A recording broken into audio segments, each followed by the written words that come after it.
Welcome back students to my YouTube channel electro skills engineering.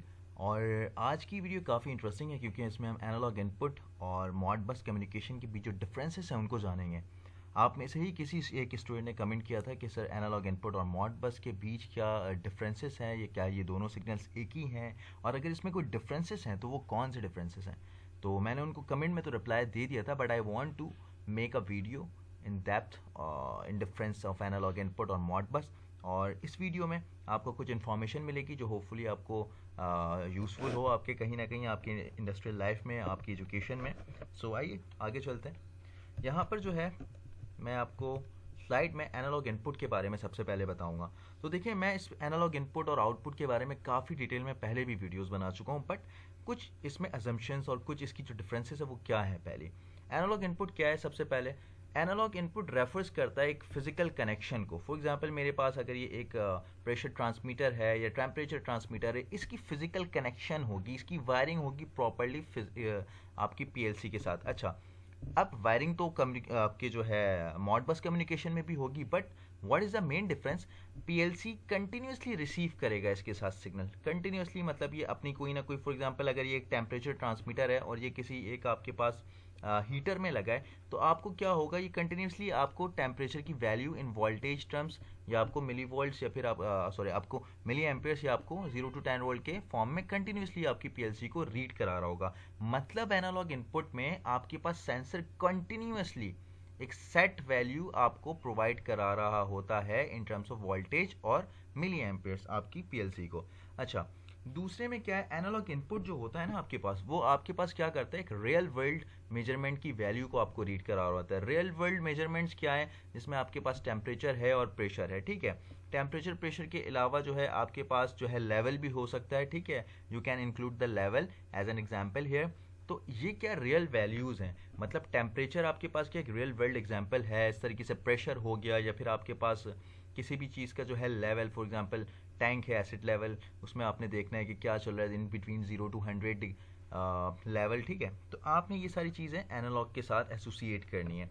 तीसरी चीज़ क्या है, common range जो होता है ना हमारे पास, एनालॉग का जो इनपुट होता है उसके अंदर हमारे पास मिली एम्पियर्स या 0 to 10 वोल्ट डीसी ही आपको मिलेगा। ठीक है, मिली एम्पियर का सिग्नल होगा या डीसी वोल्टेज होगा।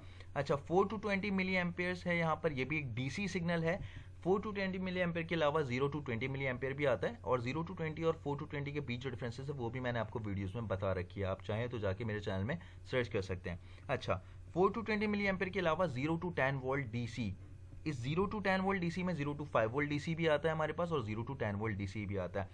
समझाने का ये जो है, मैं समझाना जो चाह रहा हूँ वो ये चाह रहा हूँ कि आपके पास एनालॉग इनपुट में मिली एम्पियर का सिग्नल होगा या तो डीसी वोल्टेज का सिग्नल होगा। The both are the DC voltages और डीसी करंट। ठीक है, तो इसमें ये नहीं है कि एनालॉग वैल्यू है, ये क्या है, आपके पास डीसी वैल्यूज़ हैं जो कि डिस्क्रीट भी हैं और आपके पास कंटिन्यूसली आ रही हैं। ठीक है, डिस्क्रीट तो हम इसको नहीं कहेंगे, बट कंटिन्यूसली आपके पास कहाँ से आ रही है, सेंसर से आ रही है। तो ये एक स्टैंडर्ड आपके पास वैल्यू है, 4 to 20 मिली एम्पेयर और 0 to 20 मिली एम्पेयर। तो ये एक बेसिक आपके पास डिफरेंस है कि आपके पास मॉड बस में 4 to 20 मिली एम्पेयर और 0 to 10 वोल्ट डीसी नहीं होता। अगर आपके पास एनालॉग इनपुट है तो वहाँ पे यही दो वैल्यूज़ आ रही होंगी। आगे बढ़ते हैं, हमारे पास फोर्थ वन पे जो है एग्जाम्पल, वो क्या है, पीएलसी कन्वर्ट करता है this analogue signal into digital value. अब बहुत इंपॉर्टेंट बात, मैंने आपको कहा कि एनालॉग सिग्नल ये दोनों है, लेकिन पीएलसी के अंदर जो कंट्रोलर होता है वो एक कंट्रोलर है, और कंट्रोलर आपकी बाइनरी लैंग्वेज को समझता है। बाइनरी लैंग्वेज क्या होती है, 0 to 1। इट मीन्स कि 0 to 1 आपके पास एक डिजिटल सिग्नल है। तो पीएलसी का जो कंट्रोलर है उसके अंदर ही एक आपके पास एडीसी लगा होता है। एडीसी क्या करता है, इस एनालॉग सिग्नल को डिजिटल में कन्वर्ट करता है, यानी ADC stands for analogue to digital converter. मतलब ये मेरे पास जो एनालॉग कंटिन्यूसली सिग्नल है ना, ये कन्वर्ट होगा किसमें, डिजिटल सिग्नल में। वो कहाँ है, वो पीएलसी के अंदर ही आपके पास होता है। मतलब आपके पास जो इनपुट कार्ड होता है उसके अंदर एडीसी लगा होता है। एडीसी क्या करता है, इस एनालॉग इनपुट को डिजिटल में कन्वर्ट करके पीएलसी के कंट्रोलर को सेंड करता है। तो ये एक एनालॉग इनपुट की खासियत है कि आपके अंदर ये डिफरेंसेस होने चाहिए, तभी आप एनालॉग इनपुट में का जो है इंक्लूड हो गए। इसके बाद मैं मॉड बस पे आता हूँ। बहुत इंटरेस्टिंग चीज़ है मॉड बस कम्युनिकेशन। इसमें क्या है, कम्युनिकेशन प्रोटोकॉल जो यूज़ करते हैं डिवाइसेस में यूज़ करता है on a network. For example मुझे अपनी पीएलसी को जो है कम्युनिकेट कराना है इसके साथ, अपनी वीएफडी के साथ। अच्छा, ये वाइस वर्सा भी हो सकता है कि मुझे फीडबैक भी चाहिए और मुझे इसको कंट्रोल भी कराना है। तो इस सिनेरियो में मुझे क्या यूज़ करना है, मॉडबस कम्युनिकेशन यूज़ करना है। मैं मॉडबस कम्युनिकेशन जो है यहाँ पे डी प्लस और डी माइनस के सिग्नल्स को यूज़ करके यूज़ करा सकता हूँ। ठीक है, मैं इस पीएलसी से इस वीएफडी को एनालॉग इनपुट चैनल से भी यूज़ करा सकता हूँ, उससे भी कंट्रोल कर सकता हूँ, बट मैं अभी इसको एनालॉग इनपुट के थ्रू यूज़ नहीं कराऊंगा। मैं क्या करूंगा, मैं इसको RS-232 या RS-485 के थ्रू कम्युनिकेट कराऊंगा, which is the type of Modbus. तो ये एक बेसिक डिफरेंस है 0 टू 10 वोल्ट या 4 टू 20 मिली एम्पेयर के बजाय, क्योंकि मुझे अगर इसको एनालॉग इनपुट के थ्रू यूज़ करना होगा, एनालॉग वैल्यूज़ के थ्रू, तो मुझे क्या करना होगा, पीएलसी के आउटपुट चैनल से जो वोल्टेज होंगे वो मुझे इसके AVI में देना होगा। AVI क्या है, analogue voltage input. AVI VFD का AVI होगा और मुझे यहाँ से जो PLC का आउटपुट होगा वो मुझे इसके AVI में देना होगा। लेकिन मैं चाहता हूँ मैं 0 टू 10 वोल्ट के सिग्नल को नहीं दूँ। क्यों? क्योंकि 0 टू 10 वोल्ट का सिग्नल तो मेरे पास एनालॉग इनपुट का है। मैं चाहता हूँ कि मैं इसको मॉडबस कम्युनिकेशन या RS-232 के थ्रू मैं इसको यूज़ करके कम्युनिकेट कर रहा हूँ। तो उसके लिए मुझे इसकी कुछ प्रोग्रामिंग की सेटिंग करनी होती है और फिर वायर्स मुझे हार्डवेयर तो ओबियसली चाहिए। तो ये एक बेसिक डिफरेंस है मॉडबस और आपका जो है इनपुट के यानी एनालॉग इनपुट के बीच। इसके बाद क्या है, बहुत इंपॉर्टेंट ये डिफरेंस है जो मैं आपको बताने जा रहा हूँ। इस कम्युनिकेशन में क्या होता है, मास्टर और स्लेव के बीच जो है आप इसको सेट कर सकते हो। फॉर एग्जांपल मेरे पास क्या है, मेरे पास एक HMI है जो यहाँ, या फिर कोई सा भी कंट्रोलर है जिसको मैं मास्टर अंडरस्टैंड कर रहा हूँ या सपोज कर रहा हूँ, उस मास्टर के थ्रू मैं इन स्लेव्स को कंट्रोल करना चाह रहा हूँ। तो जब आपके पास मास्टर स्लेव कम्युनिकेशन आती है तो आप इसमें 0 टू 10 वोल्ट या 4 टू 20 मिली एम्पेयर का सिग्नल यूज़ नहीं करते हैं। इसमें आप मॉडबस कम्युनिकेशन की तरफ जाते हैं। एक सेट ऑफ डेटा पैकेजेस होते हैं इसमें कंटिन्यूसली सिग्नल नहीं आ रहा होता इस तरीके से, जिस तरीके से आपको सेंसर प्रोवाइड कर रहा होता है। इसमें आपके पास डेटा पैकेजेस जा रहे होते हैं और वो आपके पास कंट्रोल करता है किसको, आपके पास जो स्लेव्स हैं। अच्छा, इसमें ऐसा नहीं है कि सिर्फ आपने मास्टर से जो है सिग्नल दे दिया स्लेव के पास, स्लेव भी आपको जो है फीडबैक दे सकता है। इट कैन बी डन, ठीक है, बाय सम सिस्टमैटिक वे। अच्छा, इसके बाद जो है यहाँ पर मैं आपको कुछ बताऊँ, एनालॉग इनपुट क्या करता है, रिसीव करता है कंटिन्यूस सिग्नल। यानी एनालॉग इनपुट जो है आपके पास कंटिन्यू जो अभी मैंने आपको बताया था पहले, उसमें क्या था कि एनालॉग इनपुट जो है वो कंटिन्यूस सिग्नल जो है रिसीव करता है, इलेक्ट्रिकल सिग्नल, विच में बी 0 टू 10 वोल्ट और 4 टू 20 मिली एम्पेयर, जबकि मॉडबस जो है ट्रांसमिट करता है डेटा पैकेट्स। अब मैं आपको थोड़ा सा पीछे रिकॉल कर रहा हूँ, अगर यहाँ पर, तो यहाँ पर क्या था, ये कंटिन्यूसली सिग्नल प्रोवाइड कर रहा था इसको, ठीक है। For example 4 to 20 milli ampere का सिग्नल था, तो आपके पास 4 से या 4 टू 20 मिली एम्पेयर के बीच कोई सी भी वैल्यू कंटिन्यूसली आपके पास पीएलसी में जा रही थी।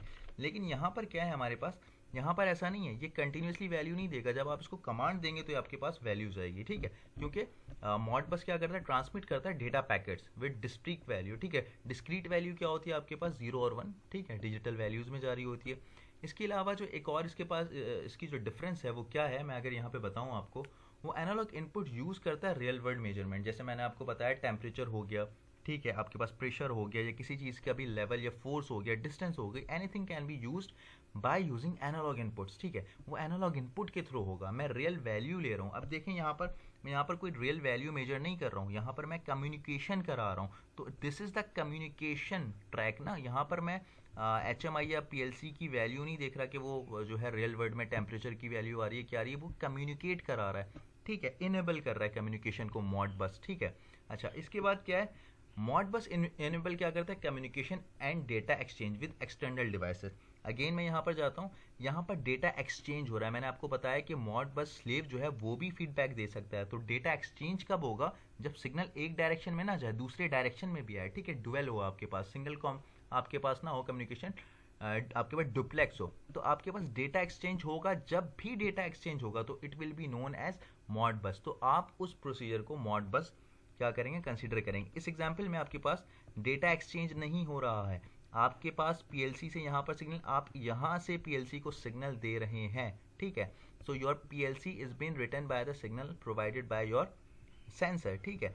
यहाँ पे कंटिन्यूस सिग्नल जा रहा है और डाटा सिंगल वे में जा रहा है। यहाँ पर क्या है आपके पास, यहाँ पर आपके पास कम्युनिकेशन एक्सचेंज हो रही है, यहाँ पर कम्युनिकेशन एक्सचेंज हो रही है, वहाँ पर सिग्नल रीड हो रहा है। तो ये कुछ बेसिक कॉन्सेप्ट्स हैं। अगर आप लोगों को वीडियो समझ आई है, अच्छी लगी, तो मेरी वीडियो को लाइक करिए, चैनल को सब्सक्राइब करें, और अगर आप लोग चाहते हैं मैं इसमें मज़ीद वीडियो बनाऊँ तो मुझे आप कमेंट सेक्शन में कमेंट भी कर सकते हैं। Thank you.